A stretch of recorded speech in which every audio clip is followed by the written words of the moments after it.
Hi, mystery writers. Today I want to talk about character motions by degree on Write a Killer Mystery. I think this will give you something to think about for raising the stakes as your story progresses. All right, first I want to thank you for being here and watching Write a Killer Mystery, where we learn to make a good mystery great. And if you like this session, buy me a coffee. There's a link in the description below.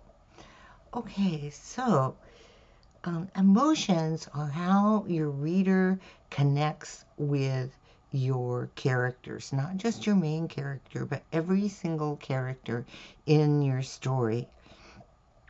And just as you increase the stakes in your story, you build reader connection with degrees of character emotion. So you want the emotions toward the end of your mystery to be stronger than those at the beginning. And the degree of emotion reflects the importance of the stakes. So one of the things you can do by building the emotion of your characters is that's going to keep your story from being flat. So at the beginning of your story, the emotions are low degree, and as the story progresses, the emotions get bigger and more intense, right? So I thought today I'd introduce you to the different stages of universal emotions to help you build that emotional intensity as your story progresses. For a guide like the Emotion Thesaurus, which I highly recommend, it helps you translate emotions into physical appearance in your story and the reactions your characters have. Knowing where your character is on the emotional spectrum guides you toward raising those emotional stakes. So, what is the emotional spectrum for your characters? So, the Dalai Lama, in his work on contentment, commissioned a study called the Atlas of Emotions, and it identifies the 5 universal human emotions: disgust, anger, fear, sadness, and enjoyment. The atlas is constructed by psychologists Drs. Paul and Eve Ekman and represents the spectrum of the 5 emotions, from the initial triggered response to the emotion at its most intense. And the Ekmans explain it. Our emotions unfold on a timeline, they say. The timeline begins with a trigger that initiates an emotional experience and ultimately results in a response. And when an emotion is triggered, we are in the grip of that emotion, which limits our ability to think clearly and choose how we respond. Well, wow, what a great thing to create conflict for your character. They're in the grip of an emotion and they can't think clearly. So there you go, a gift. So the 5 universal emotions, I just thought I'd go through them and delineate the stages, because each emotion has stages of increasing intensity, just like the increasing stakes in your story. So you can use these stages to help you define where your character is in the emotional spectrum as you write a scene. So I'll just go through them. All right, the first emotion is disgust. And it starts with dislike, and it turns to aversion, and then distaste, and then repugnance, and then revulsion and abhorrence, and finally the ultimate state of disgust is loathing. Okay, and the same for anger. It starts with annoyance and continues into frustration and increases to exasperation and then into argumentativeness and bitterness and vengefulness and finally fury. Are you getting a sense of how the emotions start and then they intensify by degrees? Okay, let's look at a big one, and that is fear. And fear goes from trepidation, ooh, don't know about it, to nervousness, to anxiety, to dread, to desperation, to panic, to horror, and finally terror. And then sadness has quite an extensive emotional spectrum.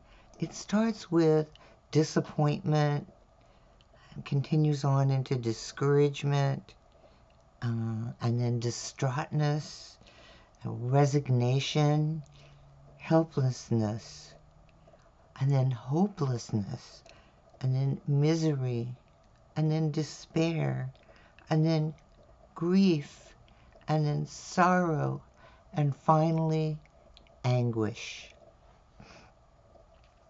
And then the fifth of the 5 universal emotions is enjoyment. So let's take a look at enjoyment. First, a degree is sensory pleasure, and then rejoicing, and then compassion, compassionate joy, and then amusement, and then Schadenfreude, which is pleasure derived from someone else's misfortune. I want to think about that one. And then relief and peace. And then fiero, they've identified, and that's a feeling of being fiercely proud, all right. And then pride, and then nachos, which is pride or gratification, especially tied to pride in your children. And then there's wonder and excitement, and finally ecstasy. Okay, so that is the 5 universal emotions and their stages as the emotion grows intense. And I made a little PDF for you, and there's a link in the description below to just download those 5 universal emotions and their progressive stages if you'd like to use it while you're writing your story. Okay, so how do you use the emotional progression in your story? Once again, one of the drawbacks of a resource like the emotion thesaurus is you don't know where you are on the spectrum of emotions, which is more intense, as it were. So knowing the stops and stages of the emotional intensity can help you isolate the way you want to use physical expressions of the emotion. So you can kind of tie these emotional stages to your use of something like the emotion thesaurus. And then you'll be able to identify where your character is on the emotional scale and then apply the appropriate physical responses. So for each character in your story, you can identify the emotion in a scene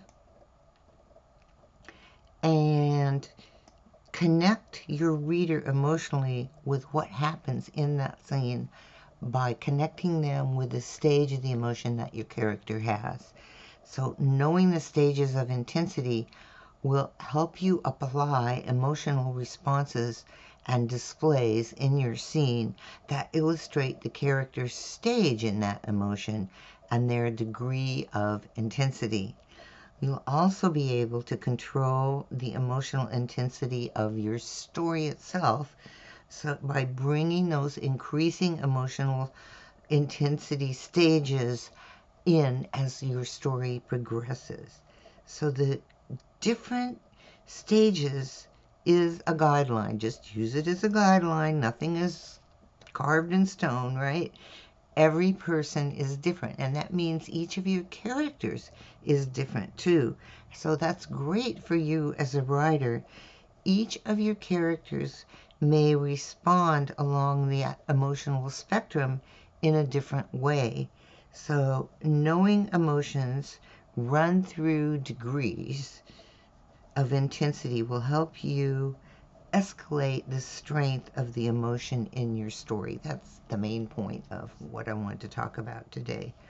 So, one little note, a couple of weeks ago, I was researching emotions and naming emotions, and I got to the Atlas of Emotions, and it was absolutely wonderful. It was very interactive, and you can click on a stage and learn more about it. And then yesterday, when I was getting ready to do this, I went back to the website, and for reasons unknown, the website was not interactive. So I just wanted to let you know, in case you go to the link for the Atlas of Emotions, that they must be going through some kind of transformation. You can check it out. There's some basic materials there, but as of yesterday, the interactive sections weren't working. So just be patient. I'm sure they'll have it back up again.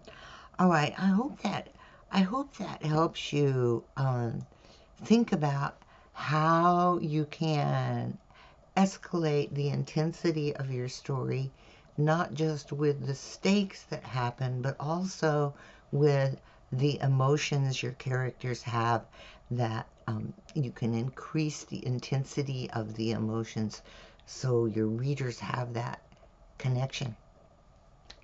All right, thanks again. Once again, if you like this video and you feel like it helps you, um, buy me a cup of coffee. It helps support this whole series.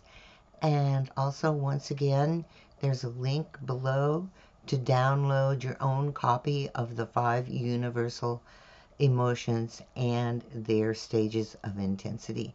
Hope that helps. Keep writing, and I'll see you next time.